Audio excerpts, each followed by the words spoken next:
Okay, so after you win the first championship Right, in '91, you guys, the team goes to the White House. right. Now, did Jordan not go to the White House? Jordan didn't go. He But said, no "Fuck one made it." a fuss. No one made a fuss over that, No, no, no. which is interesting. No, it's not interesting. It is what it is because once again, you are who you are. You follow me? I, his comment was, "I want to play. I want to take some time, spend with my family. Want to play golf. Did his thing. Righteous. You got your time. Do what you want to. You got a choice to make.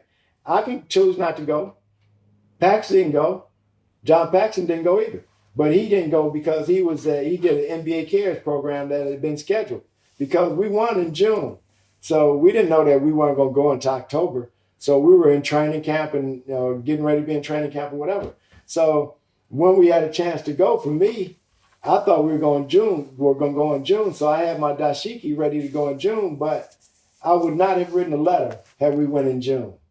And that's the wild part about, how time is and that it was over a game of ping pong the night we were to go that it hit me that I done wrote a letter to every one of my Congress people, to my mayors, and now I'm getting ready to go to the White House. Let me write a letter to the president. And my boy was like, "Man, you sure you want to do that, bro?"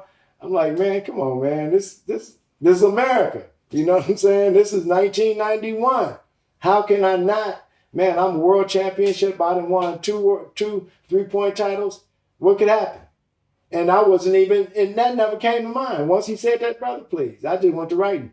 But knowing the history of John Carlos, Tommy Smith, Muhammad Ali, knowing the vein of Kirk Flood, and knowing that there are going to be challenges.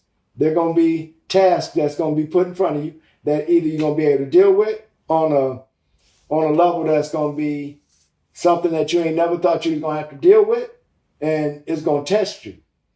And those are the type of choices that a lot of us refuse to make because we want it comfortable. We want to be able to I want nice shit for my family.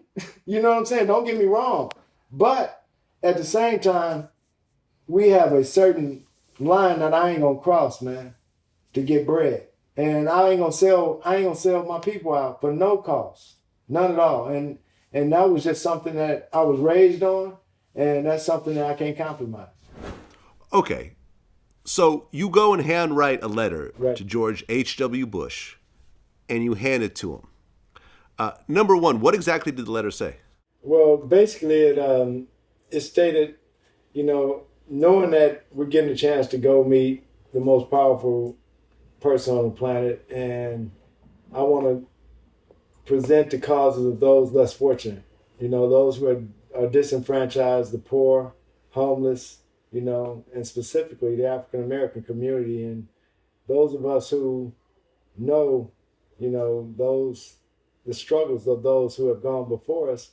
And I just, wanted to write something on behalf of my mom and her generation and all the freedom fighters and all the people who had died and gave us hope to move forward. And that's what it basically entailed, man. It wasn't anything, a lot of people speculated what it was about. I'll make sure I get you a copy too, man. And it was wild, man, just to see how, for me, it was the most important letter I've ever written in my life to this day. And because it represented not only me, I feel like I represented every part of America, man. Not just, even to those who are rich and feeling downtrodden for whatever reason, man. You was in that letter. If you're a poor person, you were disenfranchised, you were Native American, you were in that letter. And the spirit of the letter was written as such. And that, when I talk to the people at George Bush Library, since I've been doing my documentary and books and book stuff, they've been cool as a fan, man. I'm talking about help me, send me pictures, all the stuff, And when the lady the first interaction I had with the sister at the library, she read the letter and she was tripping. She was like, "Oh, this is awesome. How many copies?" It was cool just to see how somebody from a whole different generation, she seemed to be 23, 24, maybe an intern from school or something. And, that you could tell that now people can realize what I was speaking about and not hold any grudge about one way or the other. That had it been during the social media age, it would have went viral. You know what I'm saying? if we would, Mahmoud Abdul-Rauf and myself, had we had the base of support that Colin Kaepernick had with social media during that period of time, it would have been a different story, man. I think, and it's funny how that was George H.W. Bush, and then when I was shooting coach with the Lakers and we won 2 championships, they went to the White House when Barack was there, and I didn't get to go. I was the only person. Check this out. I was the only person in the entire organization. They took 2 planes, man. They took 2 planes, and I didn't get to go. And it was funny to me because the trainer, Gary Beatty, is trying to figure out how he's going to tell me, right?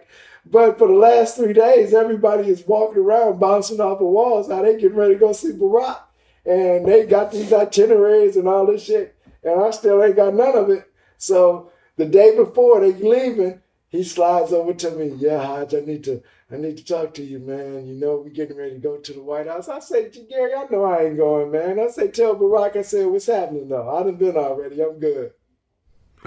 How did Bush react when you handed him that letter? No, see, what they told me was I told our PR person that I had a letter for the president. And when I told him that, he said he would find out the proper protocol. And they told me that I couldn't hand anything directly to the president. So I gave a letter to the press secretary, and they said he would get it to the president. But I never had any response back. But I told him when we took pictures and we were shooting in the Rose Garden, I told him that I had wrote a letter and I gave it to his press secretary, and I would appreciate it if he considered what was written in the letter. And he was cool, man. He was like, he was surprised that I wrote a letter. He was like, oh, really? I was like, yeah, you know, when you get a chance, I hope you get a chance to read it. And he was like, oh, I'll do that. And kept about it. And it was cool. It was good for me, man. I'm telling you, man, that day, wearing my garments, once I gave the letter, to just sit and think about the magnitude of all of that we just did, whether it be the championship, whether it be going to the White House, it was a certain culmination of it all coming together that really solidified things for me.